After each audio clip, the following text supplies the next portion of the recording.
Hi Carol, so you're one of our two advocates at Carers Count. Can you tell us a little bit more about the advocacy team and how long you've been here? Yeah, sure. So there's two of us. There's me and my colleague Rahana. Um, Between us, our hours add up to about one person full time a week.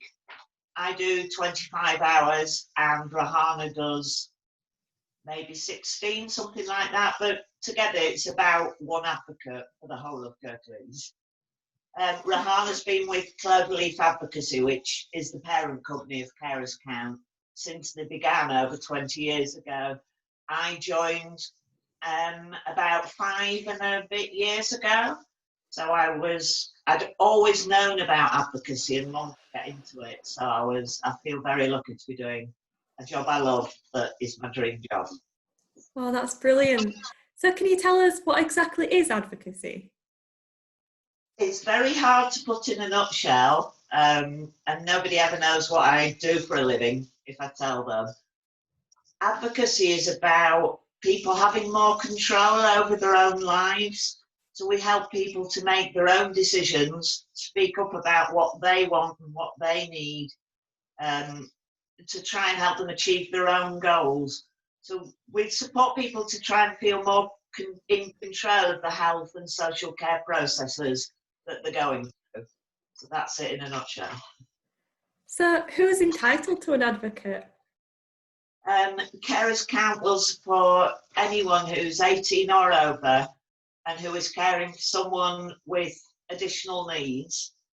And additional needs just means someone has some care needs. We're not very specific about what they have to be. And if either you or the person you're caring for live in Kirklees, then we can work with you. If ever you come to us and you're not eligible for our service, we'll always try and find another organisation that might be able to help you.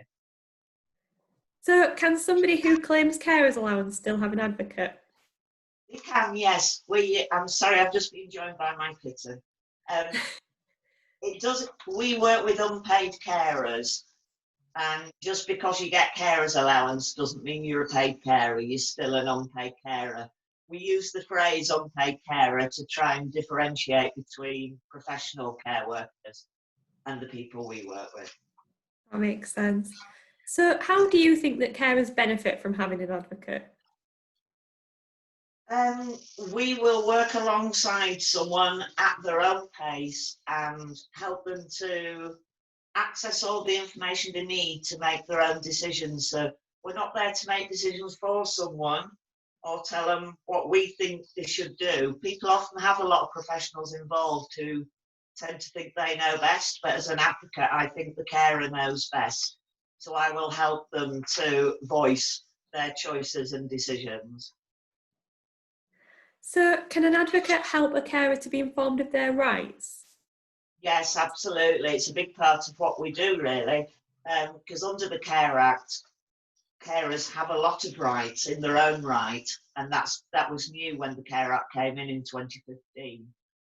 So yes, because we're very familiar with working with the Care Act, we can help people to know what the rights are and then help them to try and voice what they want to do to try and achieve those rights.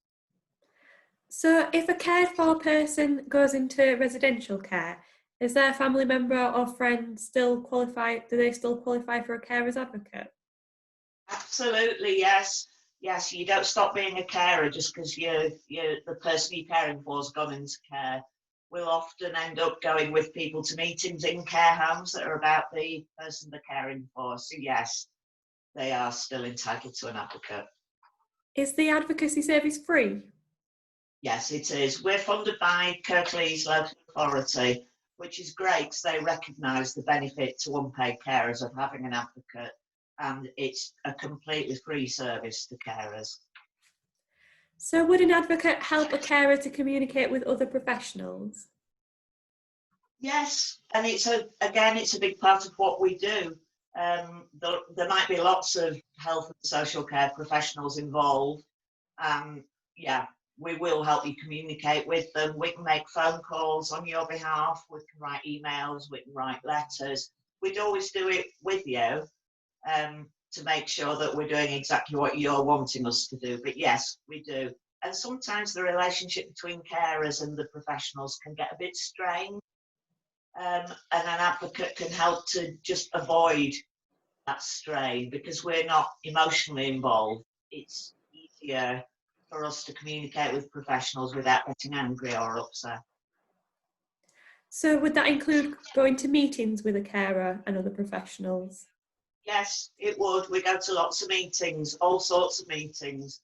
We can help someone to prepare for the meetings in advance, maybe write some notes. We can prompt them in meetings if they're forgetting something that we've discussed they wanted to say. And if necessary, we can speak on their behalf. Sometimes carers get a bit upset in meetings, so it can be helpful if an advocate can sort of join in and support them until they're able to talk themselves again. So could you help a carer to make a complaint about another service? Yes, and we do quite often. If people aren't happy with the health or social care process they're going through and they want to complain, then we can be with them through that process of making the complaint. It can be a complicated process sometimes, so it can be beneficial to carers to not feel too daunted. And quite often complaints will result in a meeting with the professionals involved to try and resolve it. And again, we go to that meeting with the carer and help them to voice their own thoughts and opinions. So for example, if a care package has been reduced, could an advocate help to fight that? Yeah, we often do, because I think we all know there's been loads and loads of cuts to local services, so money is tight and difficult decisions do get made by social and healthcare professionals. We can never guarantee getting the right outcome for the client, but we will guarantee that we will work alongside them and try and challenge the decisions that are being made. Yeah. Is that the same for direct payments? If they were cut, could an advocate help to fight that? Yes, we could, and we often do. We don't get as many referrals for that now, but a couple of years ago, the local authority made some big changes to the direct payments policy. So we did get quite a lot of referrals. Again, we can never guarantee the outcome, but people voice how beneficial they find it, just having someone in their corner and helping them along the way. So when it comes to parent carers, what kind of things can advocates help them with? So parent carers are parents of any children with additional needs. We will often help parents through child protection issues, or if the child is classed as a child in need because of their additional needs. So we'll help communicate with professionals. We'll go to lots of meetings with people if that will be beneficial for them.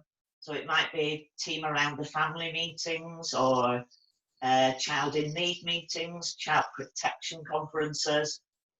We also work alongside CIAS, Kirklees Independent Advice Service. They support parents with issues around the educational healthcare plans that replace statements for children.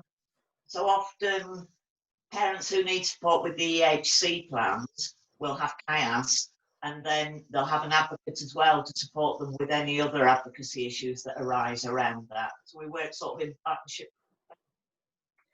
So could an advocate help somebody with benefits or help them to claim benefits? No, as an advocate, I've no training in benefits. I've got personal experience of claiming them, but I've no training. So I wouldn't help with benefits, but Carers do have several information advice workers and specialist benefit advice workers. So we would refer them on to one of our INA workers to help them with the benefits. And my final question is, can an advocate help with any legal problems? No, with no legal training, and I think people often get independent advocacy a bit mixed up with legal advocacy, which is a completely different role. So no, with no legal training, but we would recognise, hopefully, if someone was going to benefit from some legal advice. So we would signpost people the right way. And I've often gone to an initial meeting with a solicitor, with a client, in order just to help them explain the situation. But then we tend to step back a bit. That makes sense. Thank you for that explanation, Carol. I think that'll be really helpful to our carers. I hope so. Thanks, Michaela.